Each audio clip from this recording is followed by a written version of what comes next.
All right, welcome back to the best damn training channel on YouTube. Now, I want to apologize first and foremost. There was a long gap in between the last video I did and today's video. And the reason for that is if you go back and watch the last video, I said multiple times within that video, I just felt off. Something didn't feel right.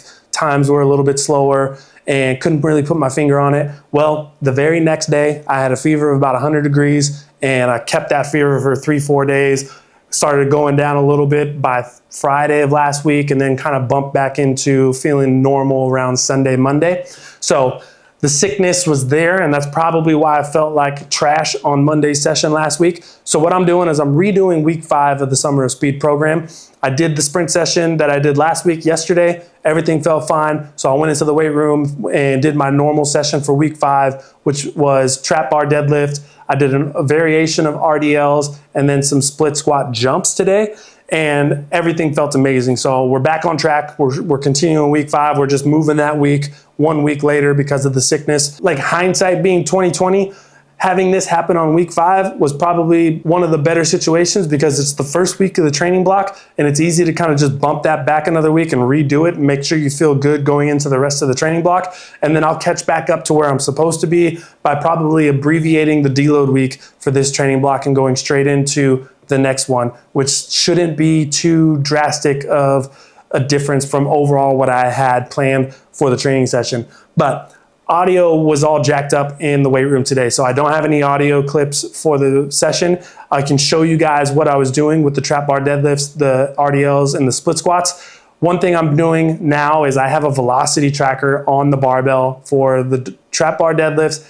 and for the RDLs, and I was using it in 2 different ways. For the trap bar deadlifts today, I was focused on peak velocity, so I was trying to see at 190 kilos on the trap bar, how fast can I move this bar?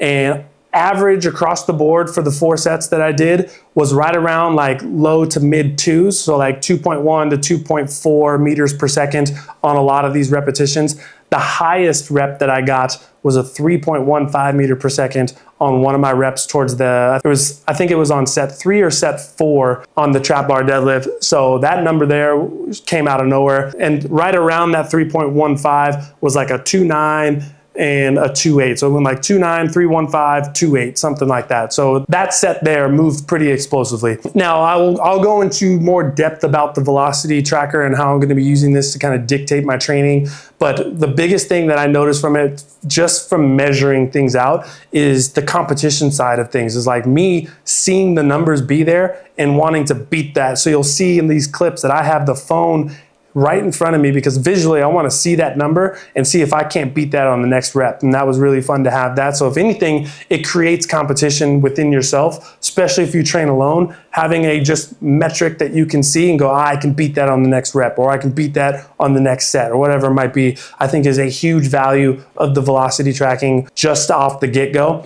Now, with the RDL, the variation of the RDL that I chose to do today was a drop catch RDL. And I set the tracker up to measure the rate of force development on the eccentric. So when I drop that bar, when I go down to catch it, how much force can I create to stop that bar and stand myself back up as quickly as possible? And that, because we're looking at the force, the rate of force development, that measurement is in newtons per second. And I think the highest one that I got on that was right around 13,000 something newtons per second. But average across the board on those sets was like 10 to 11. There was a couple reps that were in the 9s, but most of the repetitions there were going to be between 10 and 11,000 newtons per second. But the peak I got on one was 13,000 on one of those. And then again, the reps surrounding that rep were in like the 12s. So it went something like mid 12s, 13, and then high 12s right after that. So it's interesting to see that, and that's just that drop catch, the eccentric force, I think is a very valuable method of training, especially when we're looking at sprinting, because there are a lot of eccentric forces when we're looking in the hamstrings during sprinting, and being able to have something to measure specifically in the weight room, I think could help me with my sprint numbers. But again, this is the first time I've been doing this. I'll see how I'm going to use this information and if I'm going to let that dictate my training significantly as we move forward for the rest of this training program. And then when we got to the end of the session, I had dumbbell split squats programmed for the session, But I decided, because this session felt so dynamic, I didn't want to just do regular split squats. So I made these a little bit more dynamic as well. Kind of did a Matt McKinnis-Watson deep tier plyo-esque type progression on these, and just made a little bit of a bounce into it. So was making sure I got down low in that deep end of range, and then kind of just popped out the bottom as quickly as I could and did a couple sets on that. But overall, body-wise, I feel good. Health-wise, I feel good. The sickness is gone. I feel absolutely normal, and I'm back into my normal swing of things. So again, I apologize for the long delay between the videos. And the plan is to knock out another 2-3 videos for the rest of this week to show you guys what this week is going to look like, because we're changing up the format of the week based on where we're looking at progressing, being a little bit more intense in the weight room, a little bit more intense on the track.